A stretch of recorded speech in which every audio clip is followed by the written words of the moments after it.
Ituta Mashikuna, buenas noches con todas y todos, gracias por venir a ver cine indígena. Voy a hablar un poco desde la niñez, ¿no? Cuando nos plantearon el tema de fronteras. Creo que la primera vez que fui consciente de que esto existía es porque en mi comunidad nos dedicamos mucho a explorar el mundo. Llevamos nuestra cultura, la artesanía que se hace en el arte, que se hace en nuestro territorio. Y uno de los países que recuerdo mucho al que mi familia viajaba era Estados Unidos. Y de pronto escuchaba que agarraron a algún familiar o conocido y que ya lo estaban deportando y que ahora se iba a cruzar la frontera porque Estados Unidos era visto como un lugar imaginario al que aspiraba la gente ir porque les iba bien con la música, les iba bien llevando lo que se hacía en territorio, ya les digo, como el arte. Me acuerdo que trabajaban como ponchos en lana. Entonces ahí supe que existía algo que no permitía libre movilidad, que nos detenía, que nos devolvía incluso, y que no podíamos como pasar a eso, ¿no?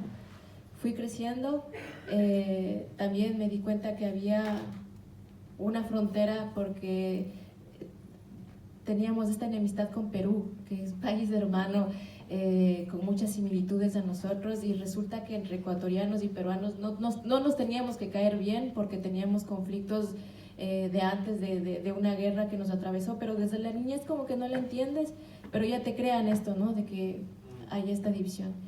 Luego fui creciendo, te das cuenta que eres indígena en tu propio lugar de origen. Yo vivo en Otavalo. Otavalo es una ciudad, pueblo-ciudad, en esa transición muy urbana también, donde vivimos en una aparente interculturalidad con la comunidad mestiza, pero en la práctica no es así, ¿no? Tanto es así que tenemos un cementerio en un mismo espacio, pero está dividido por la zona plana de cemento donde entierran los mestizos a sus muertos, y nosotros de la montaña para arriba donde enterramos a los nuestros, ¿no?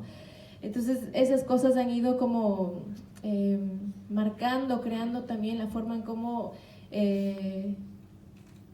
nos construimos como quichuas, también como ciudadanos dentro de un lugar en el que estamos viviendo.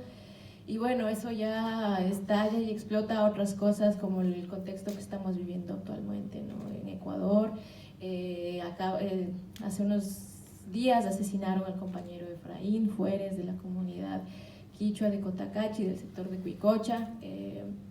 Y muchos de estos comentarios que surgen son por estas cosas, estas fronteras, estos límites que han creado en el imaginario nuestro, de que, pues nada, el ser indígena te pone en un lugar al que, aunque somos originarios propios de ahí, tenemos, ¿no?, unas fronteras imaginarias.